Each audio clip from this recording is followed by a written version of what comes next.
Let's continue our series on the end times. Today we will talk about the parable of the 10 virgins. As you know, we're in a series on the end times. We're talking about Jesus' second coming. And a quick reminder to all of us, the main message about the end times that the Bible has is really Jesus wins. One day he will return, then he will judge all people, and he will establish his perfect kingdom. And so far we looked at Matthew 24, signs of the end of the age, what the world would look like before Jesus' second coming. And as shared with you several times, I'm sure we are close. Now that doesn't mean that he's going to come next week or next month, but compared to the 2,000 years that we have been waiting since Jesus' first coming, I'm absolutely sure that we are close and far less time is left compared to what has already passed. Now from this week, we will look at the chapter Matthew 25. We will look at the 3 parables that are in there, the parables of the 10 virgins, the parable of the talents, and the parable of the sheep and the goats. Now, let's set the context right. This is really one big message, Matthew 24 and 25. So sometimes I think we kind of lose a little bit the meaning because we are just looking at Matthew 24, or we are only looking at the parable of the talents, or only looking at the parable of the sheep and the goat. So I think if we take this message apart and just this little bit of it or that little part of it, then we are really losing the main message that Jesus has for us, because it's really one message. First, he describes what the world will look like when he's coming back. That's Matthew 24. And several times he warned us and he said, don't be deceived. False teachers will come, confusion will come, the church will be totally confused about Jesus' teaching, and we have to stand firm, knowing our Bible, so that we will not be deceived. So that was his main message in the first part, and now he moves on and explains what will happen when he comes back. And he's focusing on him judging every single human being. And every single human being includes you, and it includes me. You and I one day will stand before Jesus, and we will be judged by him. And if you think about that, that means that quite literally, you and I, we are in these stories. You and I will one day be judged like the 10 virgins. We will be judged like the stewards. We will be judged like the sheep and the goat. And in all these 3 parables, someone thinks that he will make it to heaven, but he will not. So after the warnings that Jesus gives us, saying don't be deceived, now he's giving us tools, and he's saying, prepare yourself for my second coming. Prepare yourself so that you will make it. Prepare yourself so that you will be accepted into the kingdom of God. Evaluate yourself whether you would make it if Jesus was coming back today. Now I know what my tendency is. I know it's easy to brush this topic off and to think like, I'm a Christian, so I'm a sheep, I'm not a goat. And then we move on. Or to think like, I'm a good virgin, I'm a wise virgin, I'm not one of the foolish ones, so I'm good. And then we kind of read the story superficially and we don't really go deep, and then we move on. But I think that's dangerous, because in all those stories, that's exactly what these people thought who didn't make it. All these people who didn't make it, they thought they were fine with God. And then they had a bad surprise, and as a result, they had to go to hell. We need to be careful that we don't brush this off. We need to be careful that we don't read this superficially, that we don't declare ourselves, well, I'm a sheep, so all is good, because you cannot make yourself a sheep. Only God decides whether you're a sheep or a goat. Only God decides whether you're a wise virgin or a foolish virgin. It simply doesn't matter what we think about ourselves. The only thing that matters is, what does Jesus think about you? You and I are either a wise or a foolish virgin. You and I are either a wise or a foolish steward. And you and I are either a sheep or a goat. Quite literally, we are in these stories. All of us will one day experience what these people in these stories experienced. That's not the question. The question is just, on which side will we be on? Am I good with God? Will He accept me? Or will He reject me and I'll have a bad surprise like all these other people did? So, with that context, let's look at the first parable, the parable of the 10 virgins, Matthew 25, verses 1 to 13. Then shall the kingdom of heaven be likened unto 10 virgins, who took their lamps and went forth to meet the bridegroom. 5 of them were wise, 5 were foolish. They that were foolish took their lamps and took no oil with them, but the wise took oil in their vessels with their lamps. While the bridegroom tarried, they all slumbered and slept. And at midnight there was a cry made, Behold, the bridegroom comes, go out to meet him. Then all those virgins arose and trimmed their lamps. And the foolish said unto the wise, Give us of your oil, for our lamps are gone out. But the wise answered, saying, Not so, lest there be not enough for us and you. But go you rather to them that sell, and buy for yourselves. And while they went to buy, the bridegroom came, and they that were ready went in with him to the marriage, and the door was shut. Afterwards came also the other virgins, saying, Lord, Lord, open to us. But he answered and said, Verily I say unto you, I know you not. Watch therefore, for you know neither the day nor the hour in which the Son of Man comes. Alright, before we read it again and break it down into details, let's start by talking about Jewish wedding customs. When two people were betrothed to each other, today we would say engaged, their custom was that the bridegroom would go away. He would leave the city, he would leave his wife-to-be, and what he would do is he would prepare a home. A home for the new family, a home for him and his new bride. He would show it to his father, and then his father would determine when the house is ready, when everything is prepared. And once the father gives the green light and says, yeah, now it's ready, then the bridegroom quickly and secretly goes back to the bride and he steals her. And then he takes her to the new home and the celebration begins. That was their custom. Now, here's of course the challenge for the bride. The bride does not know when the bridegroom is coming. So she needs to be ready at any time. It was shameful, it was a great disgrace if the bride was not ready at the moment when the bridegroom was coming. Now this parable is talking about the virgins, not about the bride. But some translations actually call it the bridesmaids and not the virgins. Now, think about it. It's an honor to be chosen as a bridesmaid, because it shows the close relationship, the special place that you have in the heart of the bridegroom. So it was very, very special if someone were to come to you and say, do you want to be a bridesmaid at this wedding? So it was a great honor, but also it was a great responsibility, because the bridesmaid basically had to do the same that the bride had to do. When the bridegroom comes, you have to be ready. They also don't know when the bridegroom is coming back, so they have to be ready at any time. When the bridegroom is coming, you have to be there, you have to be dressed, you have to look beautiful, and you have to be ready to enter the wedding and to celebrate as soon as the bridegroom is coming back. Now imagine being asked to be such a virgin, such a bridesmaid. It's a great honor, and of course it's a choice. You can always say, no, I don't want to be.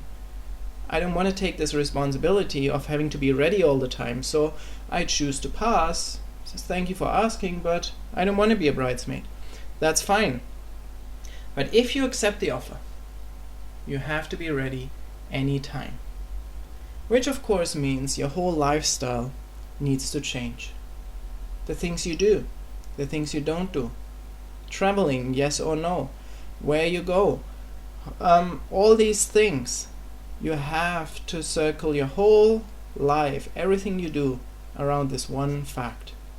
The bridegroom can come back anytime. And if he does, you quickly have to get ready. The worst thing you can do is accepting the honor of becoming a bridesmaid, but then not being ready when the bridegroom is coming.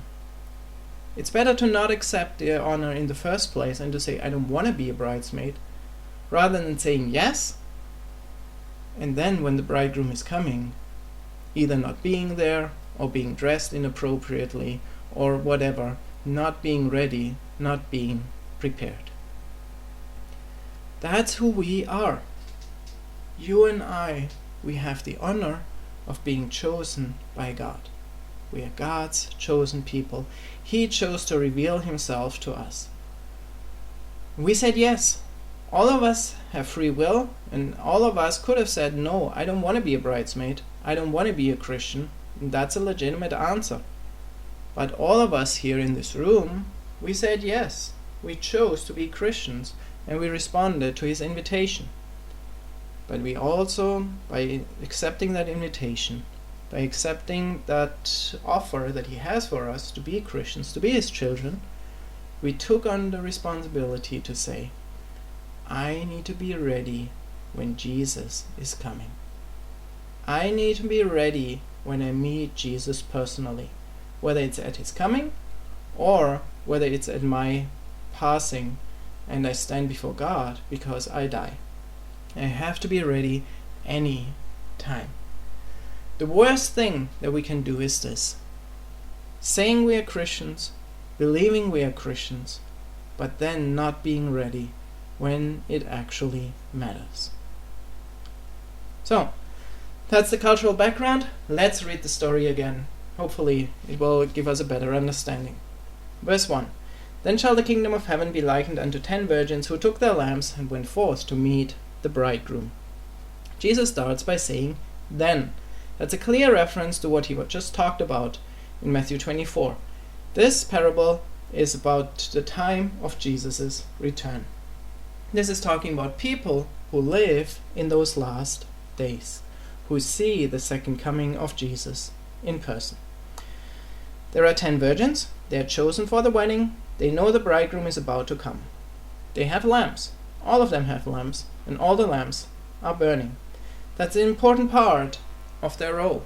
When the bridegroom was coming, they had to have lamps with them, and the lamps had to burn. That's us. We as Christians, we know that Jesus is coming back soon. We know we live in the last days of this age. Said it several times, I don't know when exactly, but I'm absolutely sure far more time has passed than what is remaining. The last 2,000 years have been the majority of the time that is left on this earth. So this story is about us. So the 10 virgins are getting ready, but there's one big difference. It's not obvious in the beginning, but it will become obvious later. Verses 2 to 4. 5 of them were wise, 5 were foolish. They that were foolish took their lamps, took no oil with them, but the wise took oil in their vessels with their lamps. All of them were waiting for the bridegroom. All of them were going out to meet him. All of them seemed completely ready at this point in time. But there's one major difference. One group took oil, the other group didn't. Verse 5. While the bridegroom tarried, they all slumbered and slept. One thing that these 10 did not really expect, or at least 5 of them certainly didn't, the bridegroom took longer than they originally thought. They were ready. They went out because they knew that it's happening any time now. And they thought, well, he's coming in a minute. He's coming in 10 minutes. And so they were all ready. But then they had to wait a while longer. Now, just imagine, it's in the middle of the night, someone calls you at 10 p.m., you're already in bed, someone says, you gotta come out now, and then you go out, and you're out there on the street, and of course, eventually, while waiting, we all get tired, we all fall asleep. That's what happened to these virgins. At this point from the outside, all of them looked exactly the same. 10 virgins or 10 bridesmaids, depending on your translation, all have their lamps, all lamps are burning, all of them are dressed up, all of them are sleeping, and all of them look completely ready. However, there's a difference that will become obvious now. Verses 6 and 7, At midnight there was a cry made, Behold, the bridegroom comes, go out to meet him. Then all those virgins arose and trimmed their lamps. So far, they all thought, okay, he's coming very soon, he's probably coming tonight, and so they got ready. Now they realize, not only is it tonight any longer, now it's imminent. It's a matter of any moment. They all got ready for the very moment of accountability. They all got ready for the only moment that mattered. They were asked one thing when they accepted to be bridesmaids. When the bridegroom comes, you have to be ready. You have to have your lamps. You have to have the oil. Now that moment of accountability was imminent, and they realized now they will be judged whether they were really ready. And it's not until now that the foolish virgins realized that they were in trouble. Until now, everything looked exactly the same. All 10 of them looked exactly the same. But now the difference becomes evident. Verse 8, And the foolish said unto the wise, Give us of your oil, for our lamps are gone out. Now those without the oil, who didn't bring oil, realize that they didn't prepare themselves enough. They realized they didn't have anymore what it took. They realized, I'm about to fail in my responsibility. I did everything right so far. We don't know how long they had been waiting. Maybe a few days, maybe months. Usually it was several months. So they had been preparing themselves. Their whole lifestyle was centered around this very moment. And now that the moment actually happened, they suddenly realized, I did not prepare myself enough. So they turned to the other virgins and they said, Help us, give us some of your oil, share with us what you have. But verse 9 says this, But the wise answered, saying, Not so, lest there be not enough for us and you. But go you rather to them that sell, and buy for yourselves. The wise virgins could not share what they had. Now, they weren't selfish. They weren't like, I don't care about you, because that's not a good character either. But what it does say, they simply needed to take care of themselves first. They simply had to take responsibility for their own lives first. They could not take care of someone else in expense of themselves. The wise bridesmaid, the wise virgins could not share what they had with the others. So verse 10, And while they went to buy, the bridegroom came, and they that were ready went in with him to the marriage, and the door was shut. The bridegroom came while those 5 were trying to buy the necessary oil, while they were trying to get ready. Now it's not explicitly mentioned, but it's obvious there's a celebration happening right now. But the main thing that this verse says is, the door is shut. Now here comes the sobering moment, verses 11 and 12. Afterward came also the other virgins, saying, Lord, Lord, open to us. But he answered and said, Verily I say unto you, I know you not. That's a pretty strong statement. Bridegroom doesn't say, no, sorry, you did something wrong. Or he's not saying, I'm sorry, but you're too late. His judgment is, I don't know you. Since they missed the beginning of the celebration, since they were not ready at the moment that mattered, they missed the wedding altogether, and they were no longer invited. Remember, they were chosen originally. Not everybody was invited to be a bridesmaid. They were the chosen people. They were the ones who actually were chosen by either the bridegroom or the bride to have this special place. But there was a responsibility with it. Be ready. They were not ready when it mattered. And so not only was the original invitation withdrawn, but on top of that, they lost their identity. The bridegroom now says, I don't know you, even though originally he had invited them. And then verse 13, watch therefore, for you know neither the day nor the hour in which the Son of Man comes. Here's where Jesus makes the connection to us. We need to put ourselves in this story. You and I are either a wise or a foolish virgin. The question is not, am I in this story? The question is not, are you in this story? The question is, what kind of virgin are we? Are we wise or are we foolish? Let's move in the application. Jesus is using this parable to warn us about the last days. The 10 virgins represent us, they represent the church, they represent the Christians who live at the time when Jesus returns.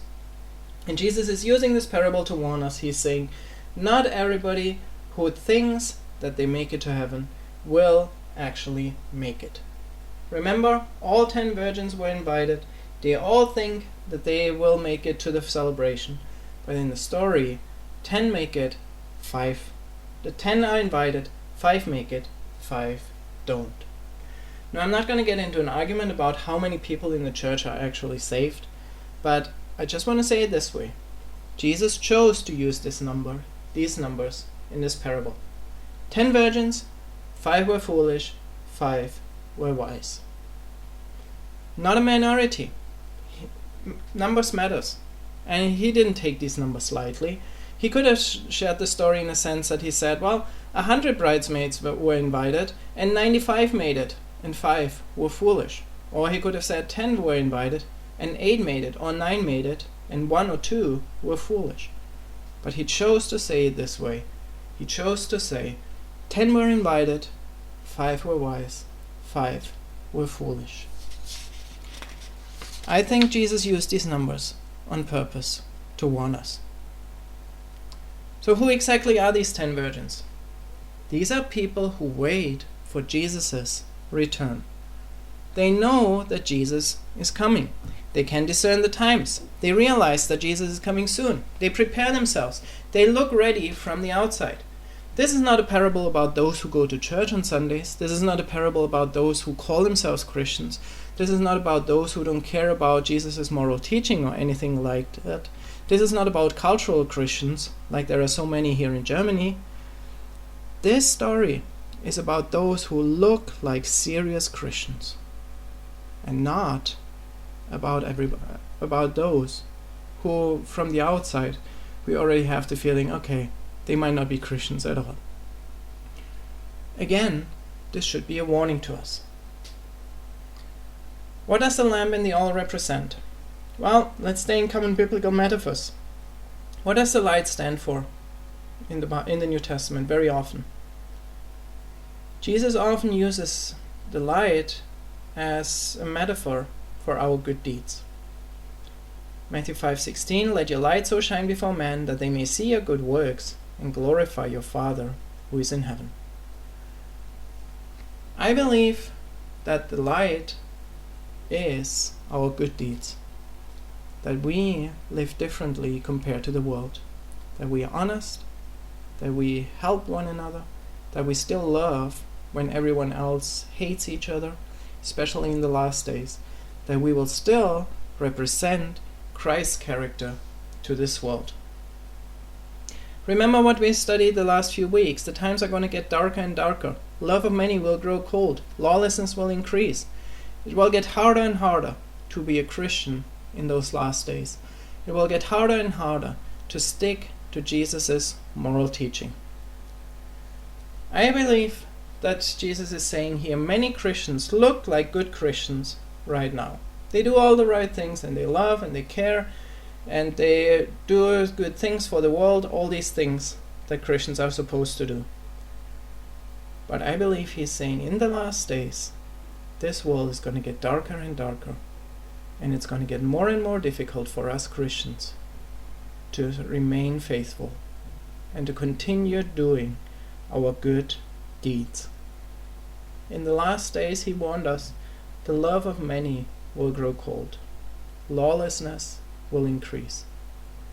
And some people who might seem like good Christians today, in the last days, they will fall away, and their good deeds will diminish, and they will stop doing what Christ wants them to do, and instead they will give in to what this world is doing.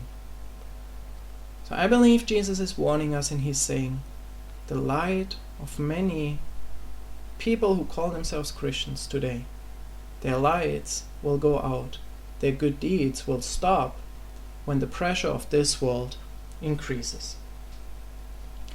So what is the oil then? Well, what keeps our good works going? Why do we do all this trouble of having to do good works? There's only one reason: faith. Only faith can get us going in the last days. Here in Germany right now, there's not much opposition. There's not much persecution. Yeah, sometimes we get a few weird comments or weird looks from people, but that is really nothing compared to what some people in other parts of the world are going through, who are living in constant fear, who are living in constant persecution, and have the fear of their life every single day. Why do people do all that? Because of faith. Because of our trust in Jesus that a better future is coming. If we hold on to his teaching, if we hold on to the things he wants us to do. I believe Jesus is warning us here, and he's saying in the last days there will be a time of spiritual drought. There will be a time of so much persecution, there will be a time of so much pressure from the outside, that many people who call themselves Christians today will eventually realize they are not ready, they don't have what it takes for the long run.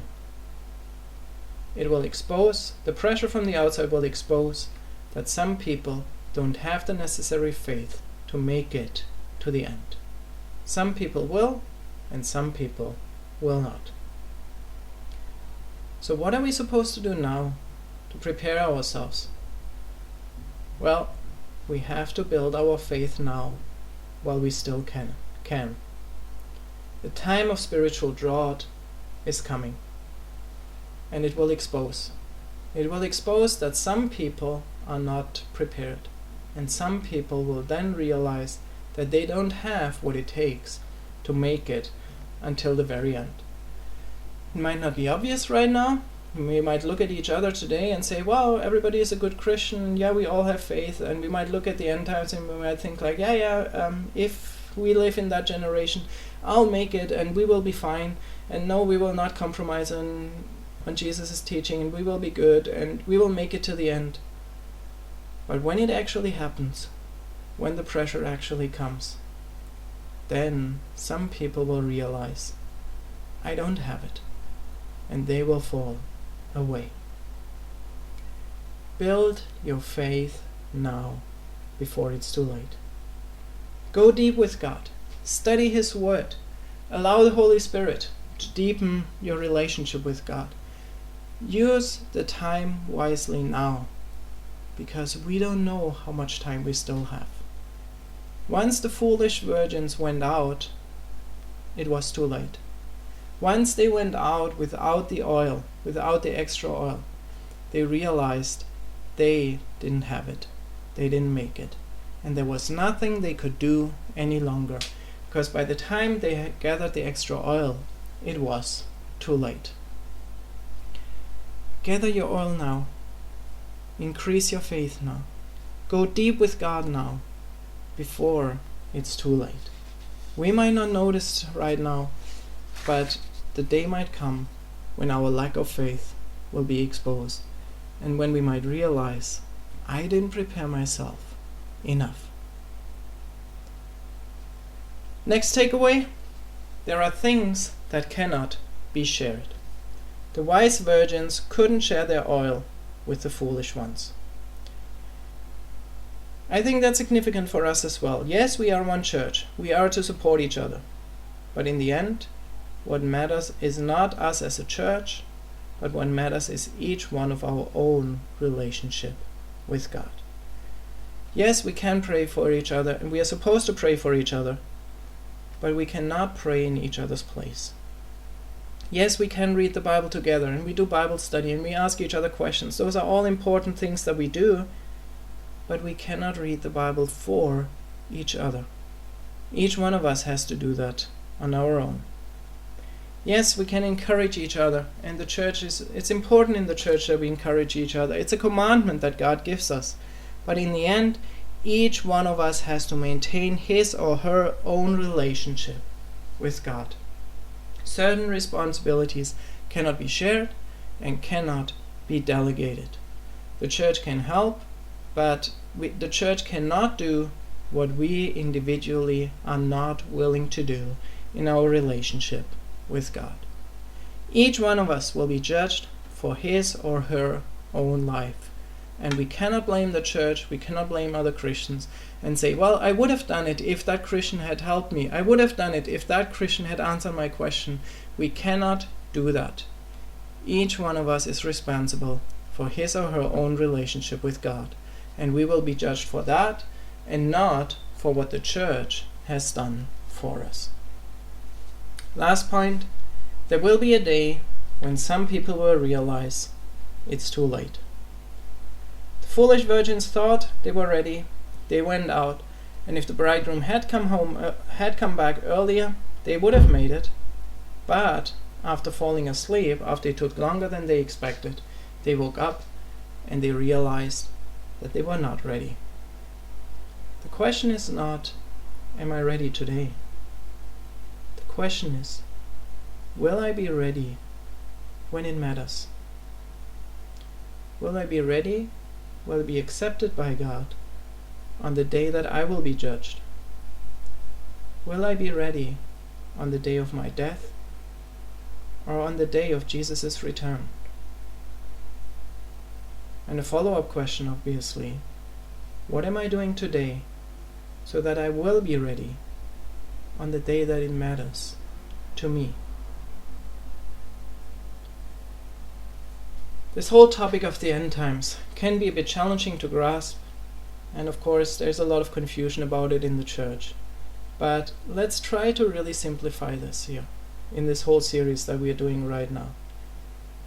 Yes, it's important that we get a bit of an understanding and know what to expect, what is coming in the last days. I think that's very Christian, otherwise Jesus wouldn't have talked about it and would not be in the Bible today.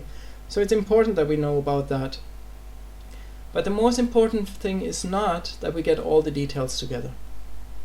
When we meet Jesus, he will not ask us, did you get all the details together? Did you understand every single aspect of the end times and the order of things and all the symbols in the Bible? That's not what he will ask us.